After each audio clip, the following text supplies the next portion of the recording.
It's impressive. It's good. Yeah, thank you. You make this projection. Yes. Is this from the Israel government?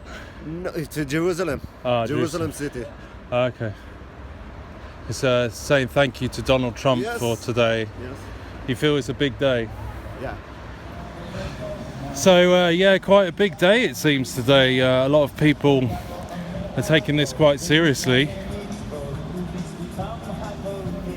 I don't want to give too much of my own opinion, but as I said before, it is interesting the way how so many in the world gravitate to a solution to the many problems that there are today.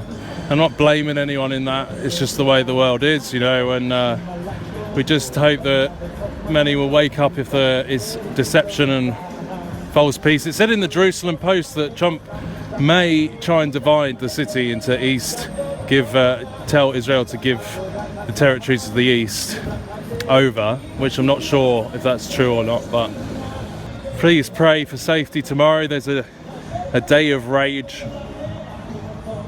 A day of rage planned tomorrow. Certain minority of the Arabic community under Hamas plan a day of rage, and all the problems going on in Gaza, which are kind of being propelled by this, this chaos, propelled by this, making the problem slightly worse.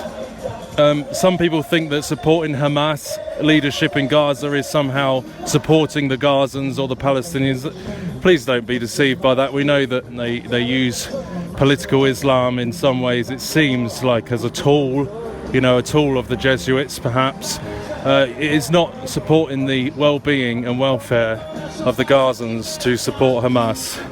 Innocent women, children are put in harm's way by Hamas to further their violent agenda. So please remember that. May I remind you of the agendas that go on here behind closed doors. Quite a big reminder right there above all of the flags. What flag do you think that is above all the flags? The yellow and white. You see that in the dark behind? That is the Latin Patriarch. That's the Vatican flag. That's the Roman Latin flag. So the things we warned about before, just be aware of these agendas, that people pull in strings on both sides. So, I don't want to make any more personal remarks, because at the end of the day it's all according to Scripture, but just do not be deceived by the things that go on. And remember who is really anti-Semitic. Remember where the anti-Semitism comes from, and the United Nations agenda, stir in the pot. Don't forget these things. Don't hate the Jews, please. Don't hate Israel. It's God's land. He's preparing it for what he's doing, but these players are being used as tools, and this is, what will happen will be God's will comes to pass. So don't get roped into the anti-Israel, anti-Semitism, and don't support Hamas, because political Islam is not a victim, or it is a victim. It's being used as a tool for murder.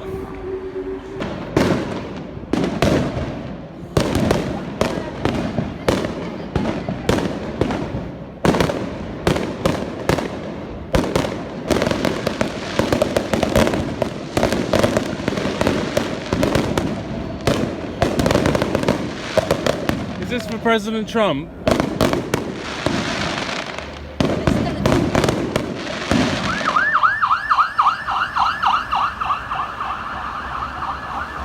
We have to remember who's in control ultimately is, of course, the God of Abraham, Isaac and Jacob, whatever happens. So always remember that.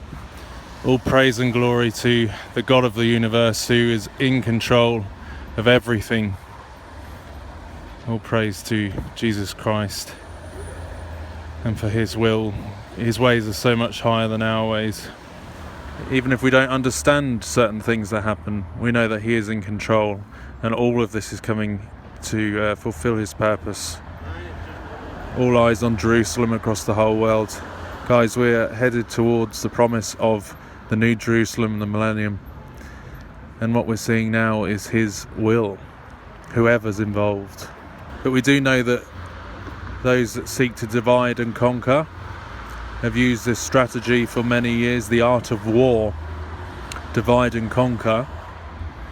All roads lead to where? Who's sort of behind this political agenda? Who threw the Jews out 2,000 years ago? The Romans. Who changed the name to Palestine? Syria, Palestina. Emperor Hadrian changed the name. So we know who is involved in this, and the anti-Semitism, the divide and conquer, the false hope, false peace, and all of these things. So don't be fooled, don't be deceived. Stay vigilant.